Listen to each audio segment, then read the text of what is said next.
పరిశుద్ధ దేవుడు మనతో మాట్లాడుతుండగా దేవుని మాటలు ప్రతి ఒక్కరు శ్రద్ధగా వినాలి. మనం చక్కని పాట పాడుకుంటాం. ఆ భోజన పంక్తిలో సీమోను ఇంటిలో అభిషేకం చేసింది అత్తరుతో యేసయ్య అంట. ఒక మనుషుడు యేసు ప్రభుని భోజనానికి పిలిచాడు. దేనికి పిలిచాడు? భోజనానికి పిలిచాడు. భోజనం పెట్టాలని ఆశ, యేసు ప్రభుకి భోజనం పెట్టాలని ఆశ. అలాంటి ఆశ చాలా మందికి ఈనాటి కాలంలో. దైవ సేవకుడికి ఆహారం పెడితే మాకు ఆశీర్వాదం వస్తుంది, దైవ సేవకుడికి భోజనం పెడితే మాకు దీవెన కలుగుతుంది, యేసయ్యకి పెట్టే అనే విశ్వాస నిరీక్షణతో చాలా మంది ఆశ కలిగి ఉంటారు. అయితే దేవుని ప్రజలారా, ఆ మాటను పురస్కరించుకొని పాట పాడాడు భక్తుడు.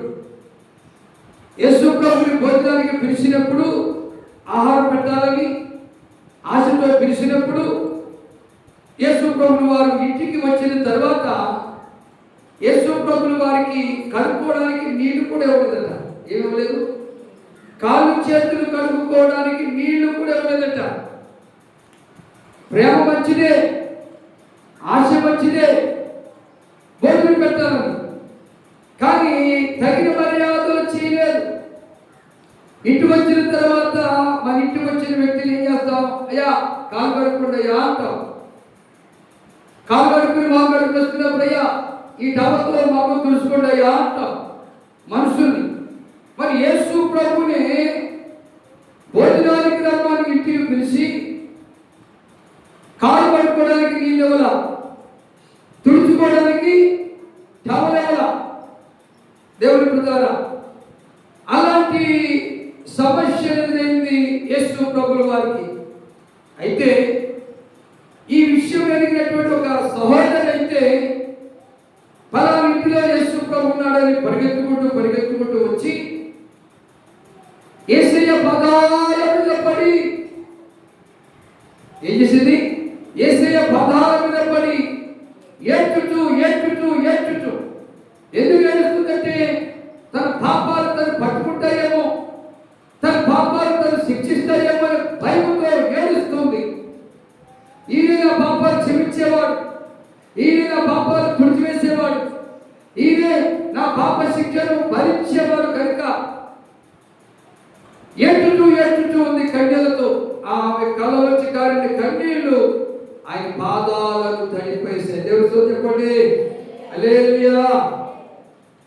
విందుకు పిలిచిన వ్యక్తి, భోజనానికి పిలిచిన వ్యక్తి కాలు కడుక్కోవడానికి నీళ్ళు ఇవ్వకపోయినా ఈ సహోదరి అయితే ఏడ్చుతుండగా ఆమె కన్నీళ్లు ఆయన పాదాలను తడిపిస్తాయి.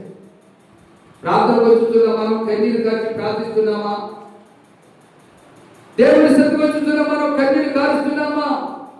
ఆమె కన్నీళ్లతో పాదాలను కడిగిన తర్వాత ఆమె తల వెంట్రుకలు, గురు వెంట్రుకలు అంటే తల వెంట్రుకలు, టవలైనా ఆమె గురు వెంట్రుకలతో పాదాలను తుడిచింది. దేవుడి స్తోత్రం. పాదాలను తుడిచింది. పాదాలను తుడిచిన తర్వాత ఆ పాదాలు తడి చెమ్మ ఆరిన తర్వాత ఆమె పెదవులతో పాదాలను ముద్దు పెట్టుకుంటుంది. దేవుడికి స్తోత్రం చెప్పండి హల్లెలూయా.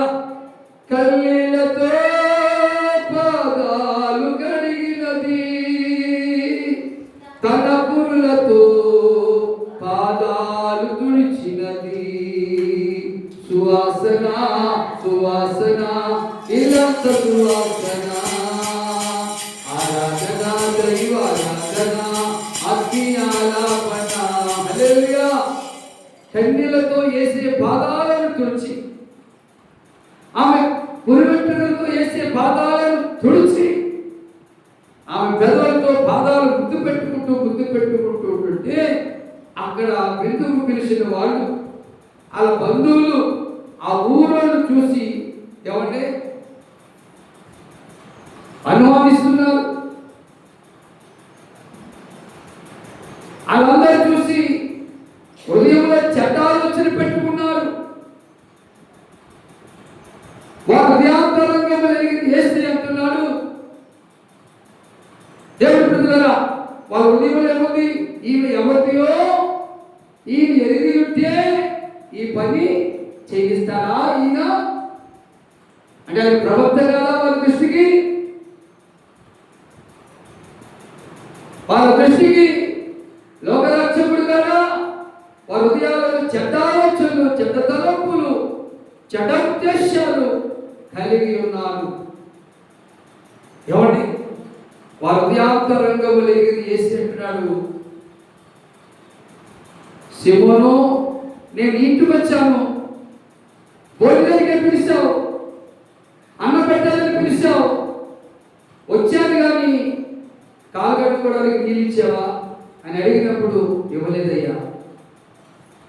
ఎన్నడూ ఇచ్చాను, తుడుచుకోవడానికి టవలాన్ని ఇచ్చావా? ఇవ్వలేదయ్యా. ఏ మంచి మర్యాదలు చేయలేదే.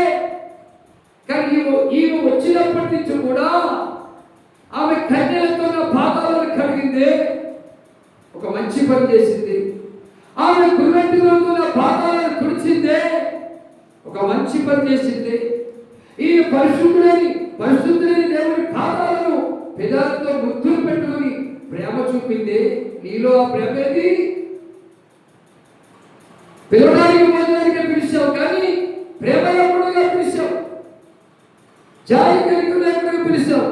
కానీ వచ్చినప్పటి నుంచి కూడా ఈమె ప్రేమ చూపిస్తూ ఏడ్చి ప్రార్థన చేసింది, ప్రేమ చూపిస్తూ తల వెంట్రుకలతో పాదాలను తుడిచింది, ప్రేమ చూపిస్తూ పెదాలతో ముద్దులు పెట్టుకుంది.